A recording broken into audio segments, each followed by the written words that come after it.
नमस्कार, सुबह के 9 बजने वाले हैं। वक्त है 9 की 9 खबर का। मैं हूं आपके साथ विभा उपाध्याय और बुलेटिन में सबसे पहले बात शराब तस्करों के खिलाफ हो रही कार्रवाई की।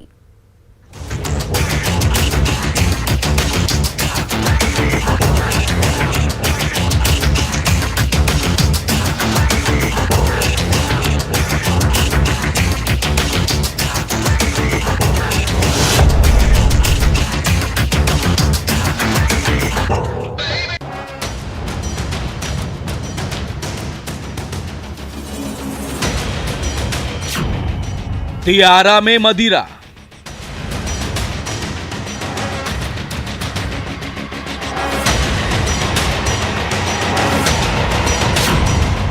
गाड़ी में जान,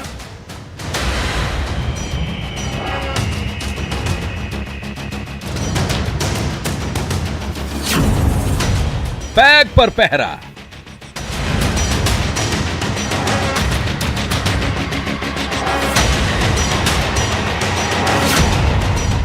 सजग हैं प्रहरी।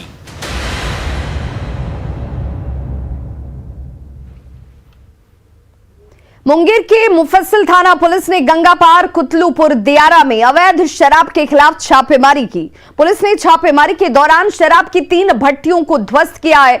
जमीन के नीचे भारी मात्रा में शराब बनाने के लिए महुआ रखा गया था, उसे पुलिस ने नष्ट किया। शराब भट्टी के पास से 70 लीटर महुआ शराब को जब्त किया जाता है। अवैध शराब बनाने के कई सामान भी यहां से बरामद हुए। कार्रवाई की तस्वीरें आपके टीवी स्क्रीन पर हैं। दियारा इलाके में लगातार छापेमारी अभियान चलाए जा रहे हैं। पुलिस की छापेमारी से शराब माफिया यहां से फरार हो गए।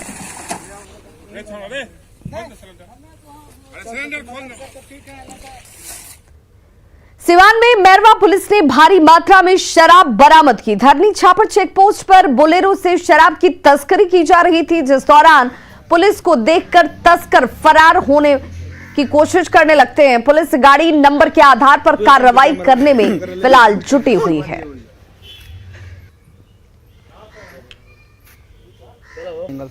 वहीं मधुबनी में शराबबंदी कानून को लेकर पुलिस महकमा पूरी तरह से अलर्ट है। खास तौर पर नेपाल से सटे सीमावर्ती इलाकों में पुलिस की टीम दिन रात गश्ती में जुटी हुई है। गली मोहल्लों के साथ ही होटल और दुकानों में डॉग स्क्वाड के साथ चेकिंग अभियान चलाए जा रहे हैं। देखिए हमारे संवाददाता अमित रंजन की ये रिपोर्ट। शराबबंदी कानून को लेकर मधुबनी पुलिस खासी अलर्ट है और अभी नए साल की जो जश्न की तैयारी हो रही है उसको देखते हुए अभी पुलिस महकमा दिन रात अभी गश्त के लिए पुलिस की टीम निकली हुई है। अभी मैं यहाँ मधुबनी के बेनीपट्टी अनुमंडल में हूँ। यहाँ बेनीपट्टी अनुमंडल का काफ़ी बड़ा एरिया जो है वो नेपाल बॉर्डर से सटता है। ऐसे में इन इलाकों में जो सीमावर्ती इलाका है वहाँ पुलिस की टीम ज़्यादा मुस्तैदी से यहाँ ड्यूटी पर लगी हुई है और यहाँ साथ में ऑपरेशन प्रहार मधुबनी एसपी के द्वारा इन दिनों ऑपरेशन प्रहार भी चलाने के निर्देश दिए गए हैं, जिसके तहत मधुबनी में बेनीपट्टी अनुमंडल में अभी तक लगभग 30 के आसपास गिरफ्तारी हो चुकी है। हमारे साथ यहाँ मधुबनी ये बेनीपट्टी अनुमंडल के एसडीपीओ हैं, जानते हैं इनसे कि क्या कुछ खासकर बॉर्डर इलाके में पुलिस किस रूप में अभी जो गश्त कर रही है और खासकर शराबबंदी कानून को लेकर कितनी अलर्ट है, इसके लिए क्या है खास यहाँ भी?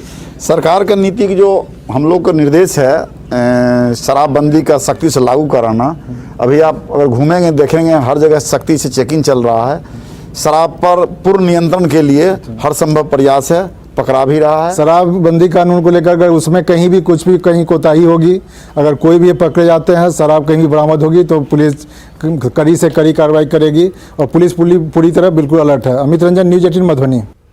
तो नए साल के जश्न में बंगाल बॉर्डर को पार करते हुए बिहार में शराब की नो एंट्री के लिए अब जिला पुलिस के साथ साथ कटिहार रेल पुलिस भी सजग नजर आ रही है। बंगाल के रास्ते आने वाली ट्रेनों पर खासतौर पर नजर रखी जा रही है। बिहार में शराबबंदी को सफल बनाने के लिए अब रेल पुलिस के साथ साथ जो बिहार पुलिस भी काफी सजग दिख रहा है। और बताते चले कटिहार का जो ये इलाका है ये सीमांचल बंगाल से सटा हुआ इलाका है, इसलिए जो इस इलाके को होकर गुजरने वाली ट्रेनों पर खासा ध्यान रखा जाता है। तमाम जो आरपीएफ और जीआरपी की टीम है लगातार बढ़िया अधिकारियों के मौजूदगी में जांच करते हैं। सर, नया साल का मौका है, एक शराबबंदी भी बिहार में लागू है, वो बहुत मायने रखता है, उसके लिए विशेष क्या किया जाता है? शराबबंदी के लिए already anti liquor task force करके बनाया हुआ है और विशेष चेकिंग भी हम लोग बीच बीच में बाकी जो थाना की फोर्सेज हैं वो भी साथ में चेकिंग करते रहती है, तो काफ़ी रिकवरी भी होती है और हम लोगों ने काफ़ी अंकुश लगा के रखा है कि रेल से लोग शराब की आवाजाही नहीं करें।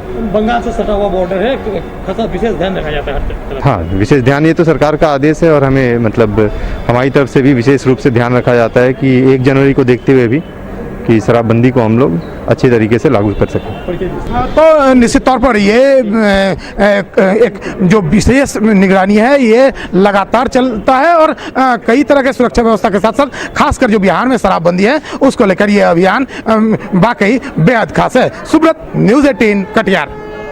तो नए साल को लेकर लखीसराय पुलिस अलर्ट है। शराब तस्करों की धरपकड़ के लिए पुलिस लगातार अभियान चला रही है। Hotel, club, guest house, lodge या फिर तमाम दूसरे इलाकों में पुलिस की छापेमारी लगातार हो रही है। जायजा लिया हमारे संवाददाता राकेश कुमार ने। नए साल के जश्न में कोई खलल ना हो, इसको लेकर लखीसराय पुलिस अलर्ट पे है। लखीसराय पुलिस लगातार शराब तस्करों पे नकेल कसने को लेकर लगातार कार्रवाई में जुटी है। इस वक्त हम मौजूद हैं शहर स्थित होटल सरजुग में। आप देख सकते हैं यहाँ भी सघन तलाशी ली जा रही है। खुद यहाँ पे एसडीपीओ और कबैया थाना अध्यक्ष राजीव कुमार यहाँ पे मौजूद हैं। हम लोग 1 जनवरी को देखते हुए और पुलिस अधीक्षक महोदय का आदेश हुआ है कि सारे जो होटल है, लॉज है और जहाँ ठहरने का व्यवस्था है, गैदरिंग का व्यवस्था है, वहाँ पे अब मद निषेध को देखते हुए हम लोग रेड और असामाजिक तत्वों के लिए भी हम लोग छापेमारी कर रहे हैं। तो आपने सुना, ये थे लखीसराय एसडीपीओ रंजन कुमार और इन्होंने बताया कि नए साल को लेकर लखीसराय पुलिस लगातार कार्रवाई में जुटी है। राकेश, न्यूज़ 18 लखीसराय। तो अवैध शराब के खिलाफ बेगूसराय पुलिस भी अलर्ट पर है। पुलिस ने जिले की कई जगहों पर छापेमारी कर इस पर अंकुश लगाने की लगातार कोशिश शुरू कर दी है। शराब पकड़ने के लिए डॉग स्क्वाड का भी सहारा लिया जा रहा है। बखरी थाने के पुलिस ने थाना क्षेत्र के विभिन्न इलाकों में छापेमारी की। कई जगहों पर घरों की तलाशी तक ली गई। आपको बता दें कि हाल के दिनों में बिहार सरकार के द्वारा सख्ती से शराबबंदी कानून का पालन करवाने के निर्देश दिए गए हैं। पुलिस को संदेह है कि नए साल के सेलिब्रेशंस को लेकर माफियाओं की तरफ से शराब बनाने का काम भी किया जाएगा। इसी को लेकर पुलिस लगातार छापेमारी कर रही है।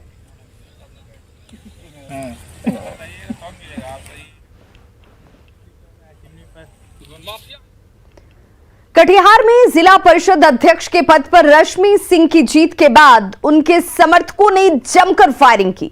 कायदे और कानून को ताक पर रखकर लोगों ने हवाई फायरिंग की है और सोशल मीडिया पर फायरिंग और जश्न का वीडियो वायरल हो रहा है। हालांकि न्यूज़ 18 इस वायरल वीडियो की पुष्टि नहीं करता। आपके टीवी स्क्रीन पर 2 तस्वीरें हैं। रश्मि सिंह ने अपने प्रतिद्वंदी नसरुद्दीन को 3 मतों से हराया है और इस जीत के बाद कोलासी में जो हुआ वो आपके सामने है। हैरानी की बात यह है कि इस फायरिंग की गूंज प्रशासन के कानों तक नहीं पहुंची। समर्थकों की भीड़ भी कितनी है आप इन तस्वीरों को देखकर समझ सकते हैं। कोविड गाइडलाइंस की जमकर धज्जियां उड़ाई गई।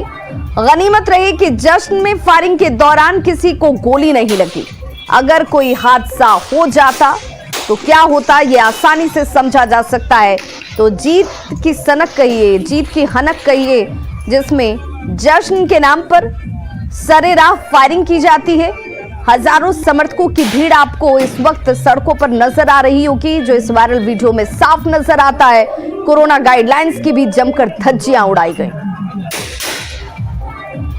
अब ऐसे में सवाल उठता है कि फायरिंग की गूंज प्रशासन को क्यों सुनाई नहीं दी, क्योंकि जो हो रहा था वो बंद कमरे के अंदर नहीं था, सरेराह सरेशाम हो रहा था।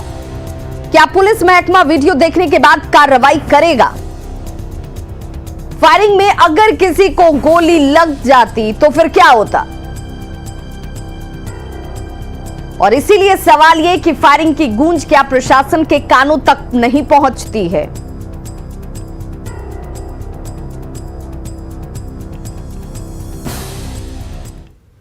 पटना वासी एक बार फिर से ठंड का एहसास कर रहे हैं। हालांकि लोग गुनगुनी धूप का मजा भी ले रहे हैं।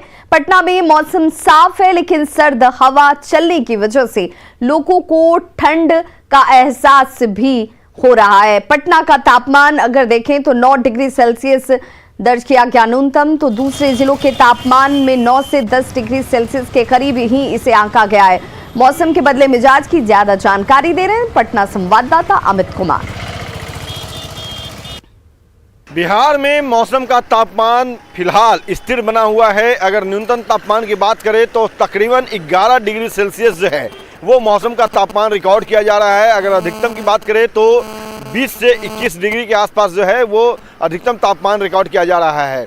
हालांकि बात पटना की करें तो पटना में धूप खिली है, लोग गुनगुनी धूप का मज़ा ले रहे हैं, लेकिन सर्द हवाएं जो हैं अगर उसकी बात करें तो 6 किलोमीटर प्रति घंटे की रफ्तार से जो सर्द हवा है वो चल रही है। और इस कारण से जो डॉक्टर हैं, मौसम विभाग के जानकार जो हैं वो लगातार लोगों से अपील कर रहे हैं, पटना वासियों के साथ साथ प्रदेश की जो आम आवाम हैं सभी से अपील कर रहे हैं कि आप किसी भी तरह की लापरवाही सर्द को लेकर के ना बरते।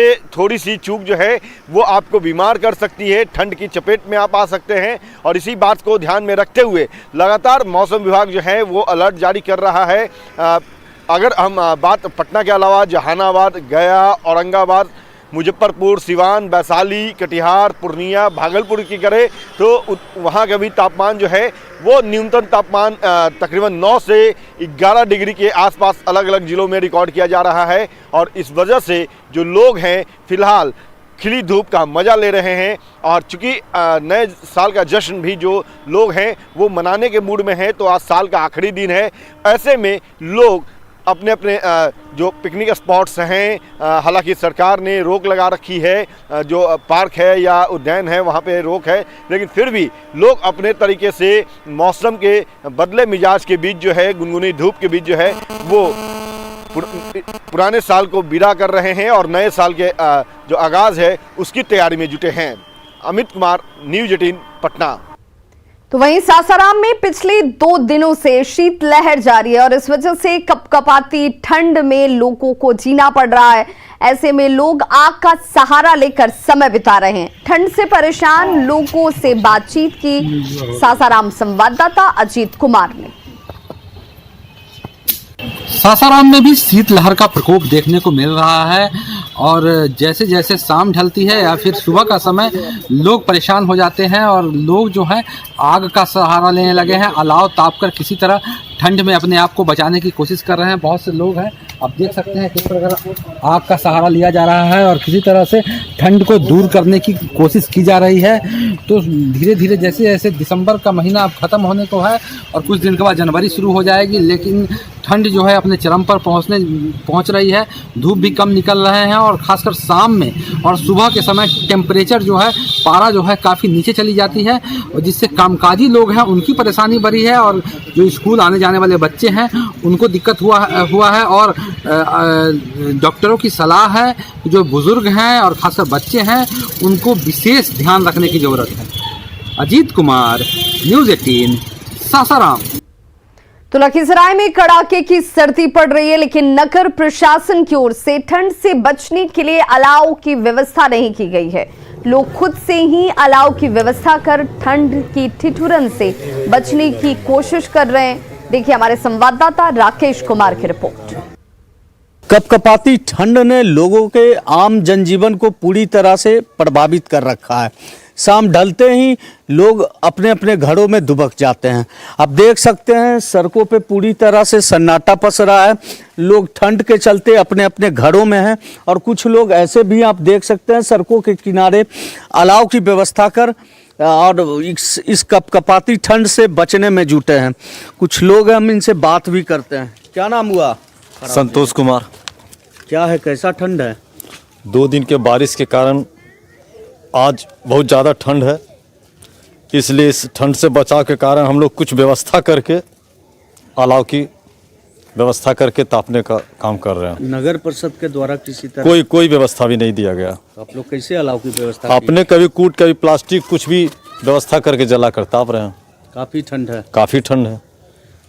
तो आपने सुना लगातार 2 दिनों तक बारिश हुई, उसके बाद ठंड काफ़ी बढ़ चुका है और लोग खुद से अलाव की व्यवस्था कर इस ठंड से बचने में जुटे हैं।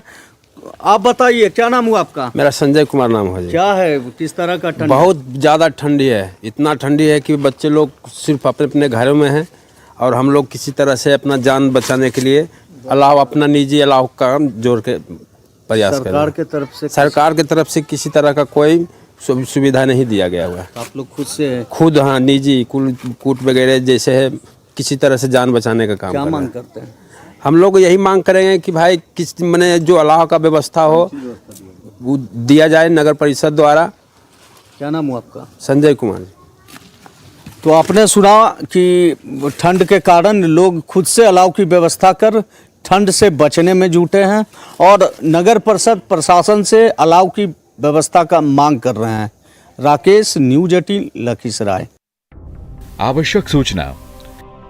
एक बार फिर कोरोना के मामले तेजी से बढ़ रहे हैं। कोरोना की ये रफ्तार डराने वाली है। कोरोना की पहली और दूसरी लहर में भी इसी रफ्तार से मामले बढ़े थे। ऐसे में हम सभी को बेहद सावधान रहने की जरूरत है। हम ऐसा कुछ भी नहीं करें जिससे कोरोना की रफ्तार बढ़े। कोरोना की चेन तोड़ने के लिए ये जरूरी है कि हम भीड़ भाड़ वाली जगहों में नहीं जाएं। हमेशा मास्क का प्रयोग करें और जिन लोगों ने अब तक वैक्सीन नहीं लगवाया है वो जल्द से जल्द वैक्सीन लगवाएं। याद रखें, जब हम मिलकर लड़ेंगे तभी कोरोना हारेगा। तो बिहार में कोरोना के मामले तेजी से बढ़ रहे हैं। उससे कोरोना की तीसरी लहर की आशंका जताई जा रही है, जिसके बाद सरकार और प्रशासन एक्शन मोड में आ गई है। लोगों से अपील की जा रही है कि वो भीड़ भाड़ वाले क्षेत्रों में जाने से परहेज करें। न सिर्फ सोशल डिस्टेंसिंग का पालन करें, बल्कि चेहरे पर मास्क लगाना बिल्कुल ना भूलें, क्योंकि रहेंगे सजग तो जिंदगी रहेगी जगमग।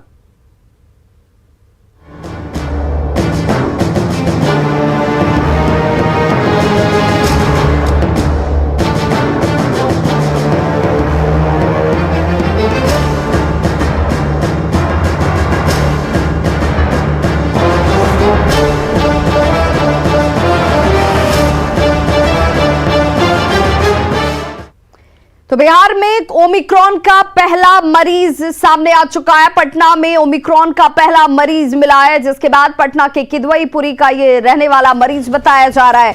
ओमिक्रॉन का पहला मामला बिहार में भी अब सामने आ चुका है। पटना में ओमिक्रॉन का ये पहला मरीज, जो कि पटना के किदवईपुरी का रहने वाला है, विदेश से आए अपने भाई से मिलने के लिए ये शख्स दिल्ली गया हुआ था। आज से अब इसके कॉन्टैक्ट ट्रेसिंग का काम जो है वो शुरू किया जाएगा। कौन कौन से लोग कॉन्टैक्ट में आए, उन सभी की ट्रेसिंग का काम आज से शुरू होगा। तो बिहार में पहला ओमिक्रॉन का केस मिला है, जिसके साथ ही बिहार 23वां राज्य बन चुका है जहां ओमिक्रॉन फैला है। पिछले 5 दिनों पर अगर नजर डालें तो बिहार में लगातार केसेस बढ़ रहे हैं।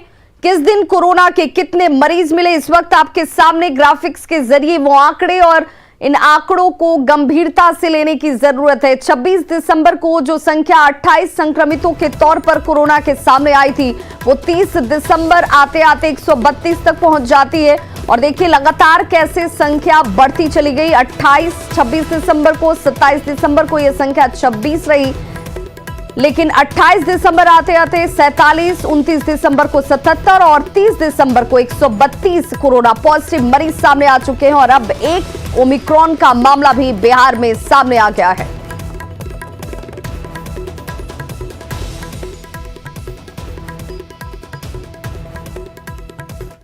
तो वहीं झारखंड में कोविड संक्रमण के ग्राफ में लगातार बढ़ोतरी हो रही है और कल राज्य में अगर बात की जाए तो 482 कोरोना संक्रमित मरीज मिले हैं।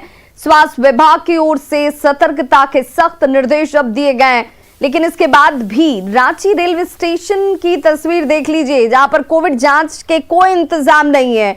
बेहिचक बेधड़क लोग यहां पर आपको आते जाते नजर आ जाएंगे। कई लोगों के चेहरे पर आपको मास्क तक नजर नहीं आएगी और कई लोगों ने सिर्फ खाना पूर्ति की हुई है। सोशल डिस्टेंसिंग का बिल्कुल भी ख्याल नहीं रखा जा रहा है। रांची स्टेशन पर ये तस्वीरें डराने वाली हैं। रांची रेलवे स्टेशन का जायजा लिया न्यूज 18 संवाददाता ओम प्रकाश ने। कोरोना संक्रमण की रफ्तार जो है वो राजधानी रांची सहित प्रदेश भर में देखने को मिल रही है, लेकिन जो रेलवे स्टेशन है वहां पर किस तरह की लापरवाही है आप इस तरह की भीड़ को देखकर आसानी से समझ सकते हैं।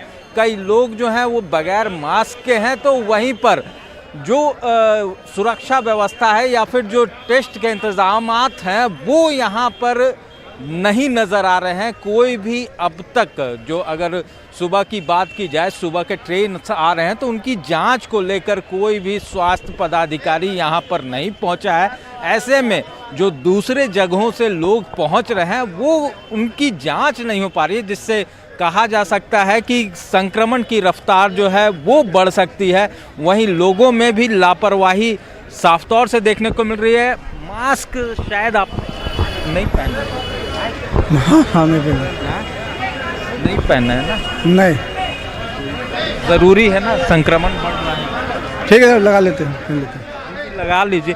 तो देख सकते हैं कई लोग हैं जो बगैर मास्क के हैं, यहाँ पर आराम से निकल रहे हैं।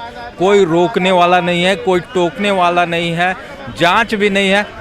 हेडफोन लगाए, मास्क कहाँ है? मास्क पॉकेट में। हेडफोन कान में, मास्क पॉकेट में। पॉकेट में भाई तो ये इस तरह से है। यहाँ पर जो परिस्थितियाँ हैं वो साफ तौर से देखने को मिल रही है। लोग यहाँ पर जो पॉकेट में है मास्क को रख रहे हैं और साफ तौर से कहा जाए तो अपनी सुरक्षा के प्रति ध्यान नहीं है और न ही प्रशासन को इसको लेकर कोई चिंता है। अगर चिंता होती तो शायद यहाँ पर स्वास्थ्य कर्मी बैठे होते और यहाँ पर टेस्टिंग जो है वो होती रहती, लेकिन फिलहाल वो नज़र नहीं आ रही है, जिससे हो सकता है आने वाले दिनों में जो ओमिक्रॉन का खतरा है वो और बढ़े और जो संक्रमण की रफ्तार है उसमें और भी इजाफा देखने को मिल रहा है। तो अब देखना होगा प्रशासन इसे लेकर कब तक सचेत हो पाता है। कैमरामैन संजीव तिवारी के साथ ओम प्रकाश, न्यूज़ 18 रांची। तो खबरों का सिलसिला लगातार जारी है, आप देखते रहिए न्यूज़ 18 बिहार झारखंड। इस न्यूज हेडलाइंस के प्रायोजक पेट सफा आयुर्वेदिक जून।